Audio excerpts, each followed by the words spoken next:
to manage rheumatoid arthritis using Chinese medicine, acupuncture, and so much more is what I'm going to share with you today. I'm going to talk about the Western definition and treatment, the TCM views, patterns, acupuncture points, treatment using herbal medicine, ear acupuncture, food recommendation, and stay till the end because I'm going to share the 3 items I recommend to all my patients with RA to do at home in order to manage their arthritis better.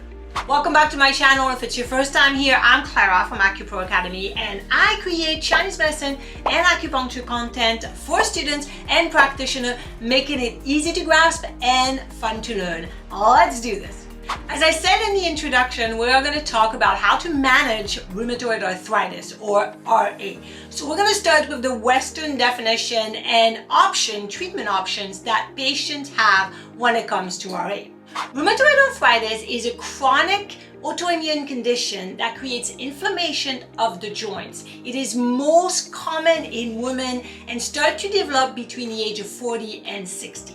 Western medicine treatment for RA requires ongoing management. Often they will recommend medication, physical therapy, and sometimes in bad cases even surgery.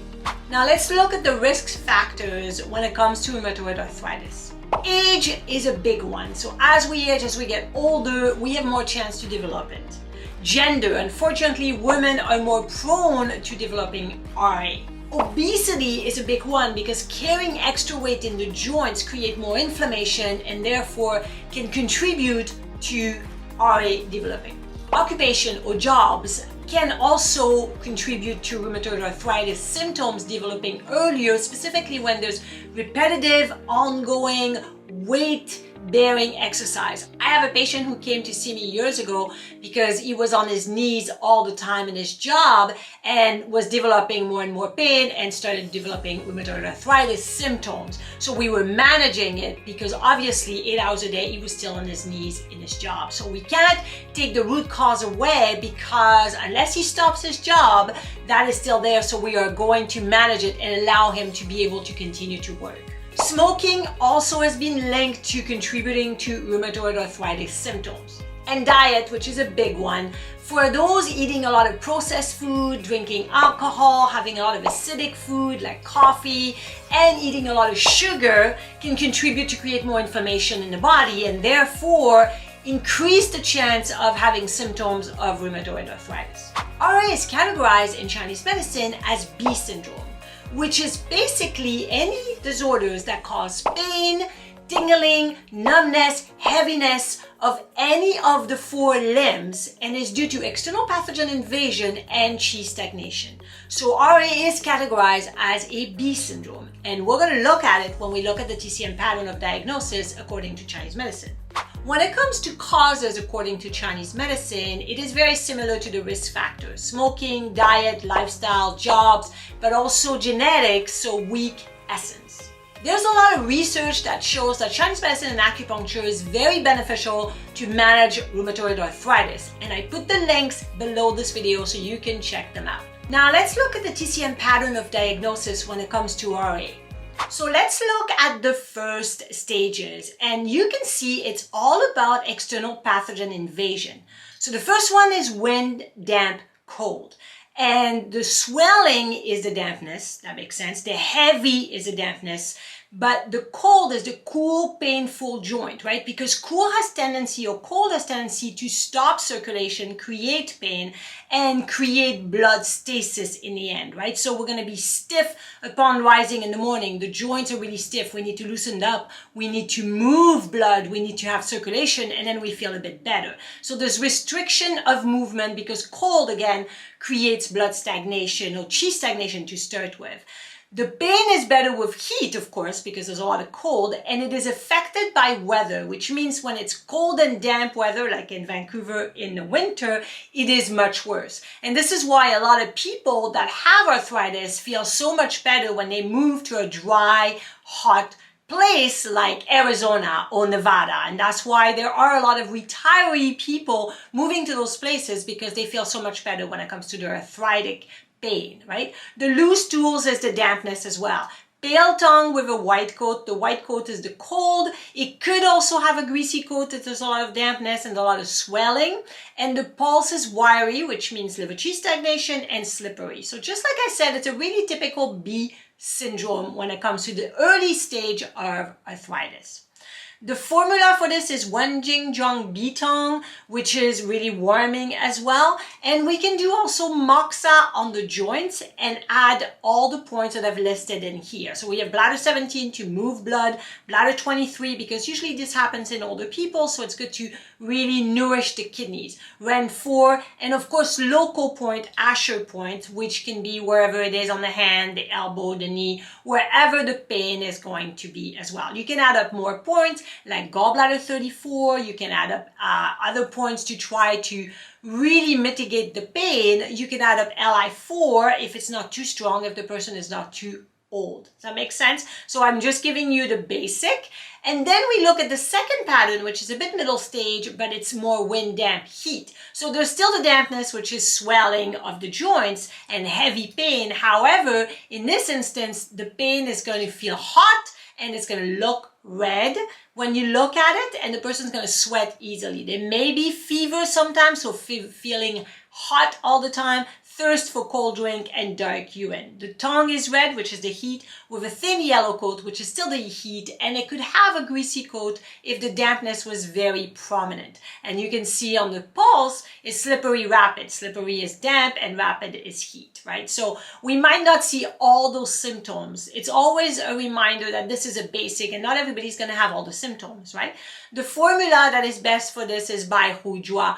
Sorry, I can't pronounce Chinese. The formula that is best for this is Bai Hu Jia Gui Zhe Tong, which is not very cold. It's just a bit cooling and moving and relieving pain for the joints.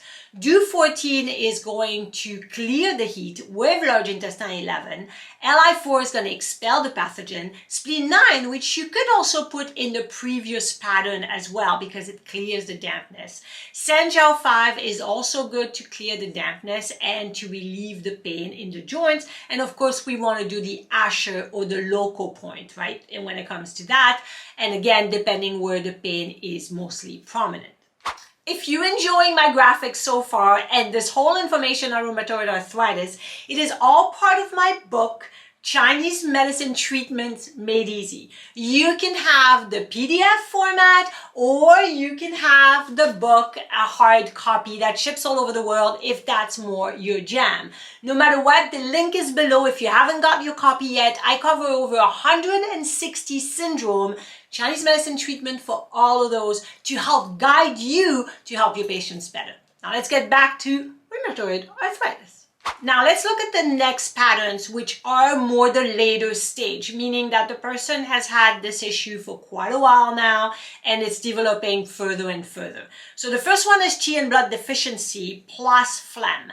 So when it comes to phlegm, it is more thicker than dampness. So those joints are going to be very rigid and even deformed. There's going to be deformity of the joint because phlegm is harder than dampness. So it becomes worse. There's obviously a lot of pain, distended, swollen joints. There's going to be maybe palpitation.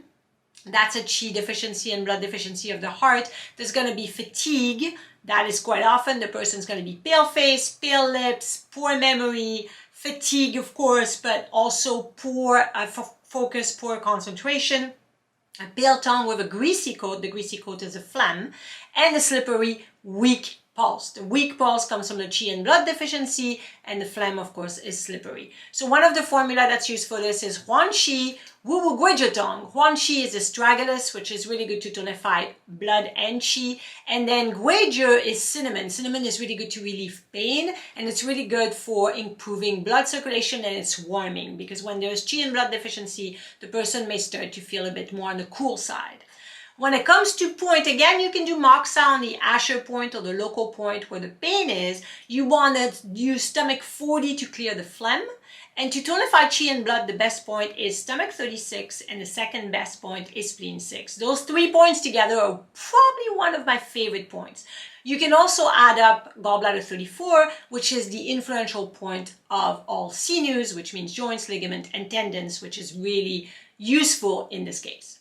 The last pattern that is very basic and often seen in clinical practice is kidney yin and kidney yang deficiency with phlegm.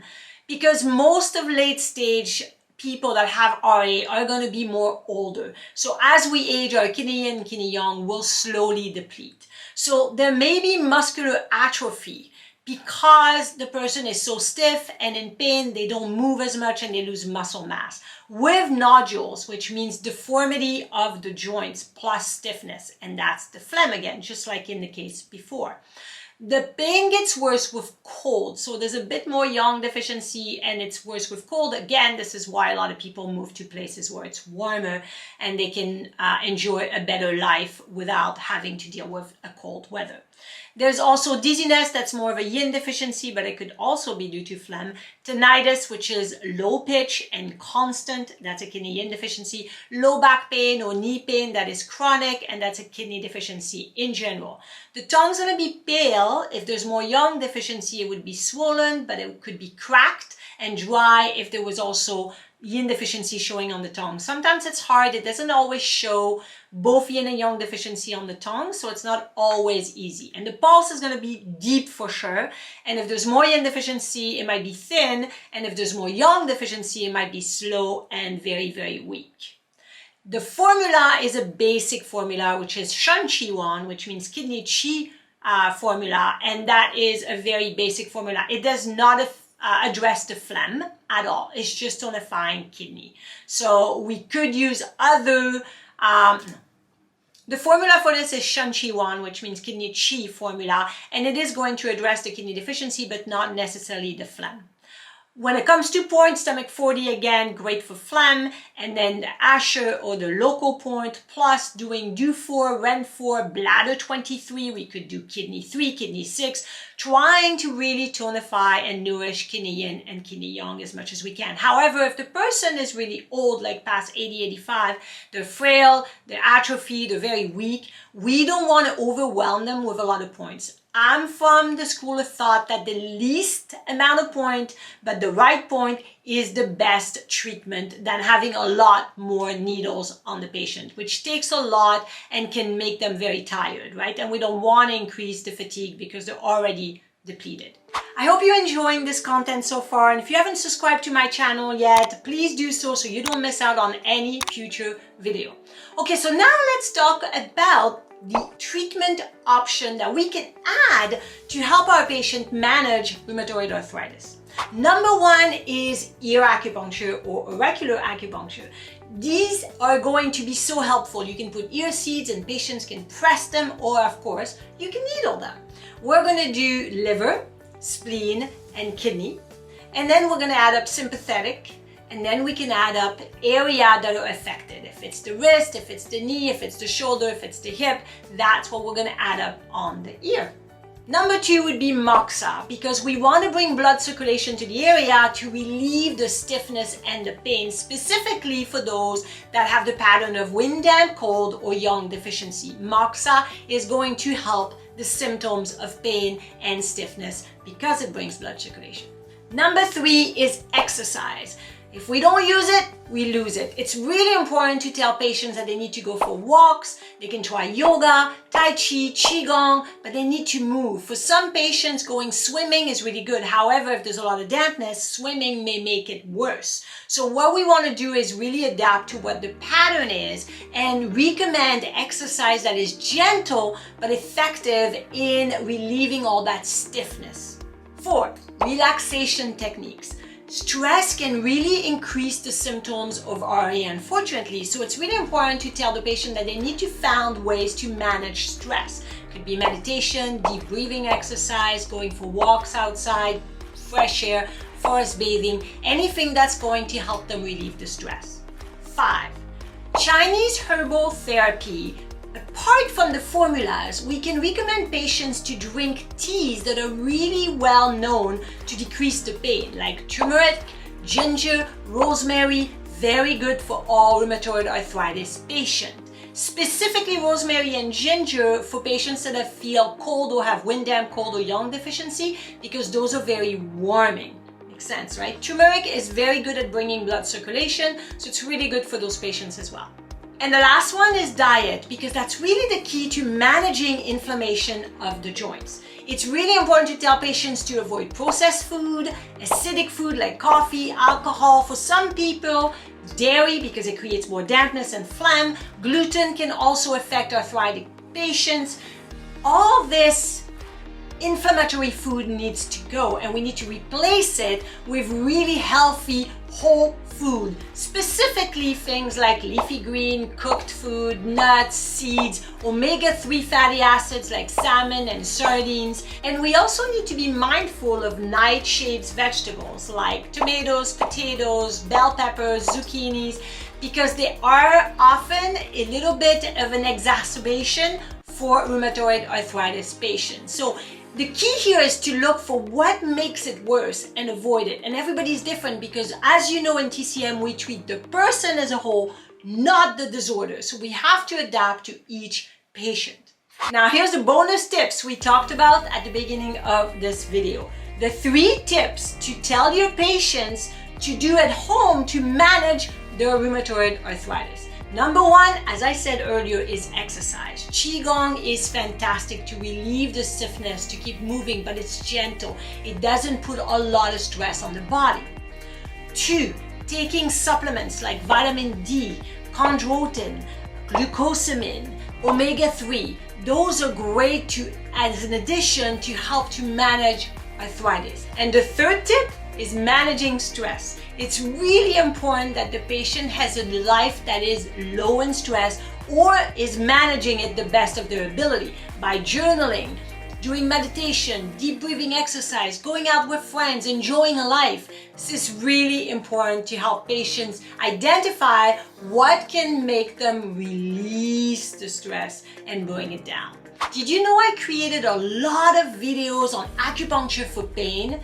Here's one. If you haven't seen it yet, it is fantastic. It comes from a live that was very popular. And check out all the other ones which I listed below. I hope you have a fantastic day, and no matter what, keep rocking it using TCM.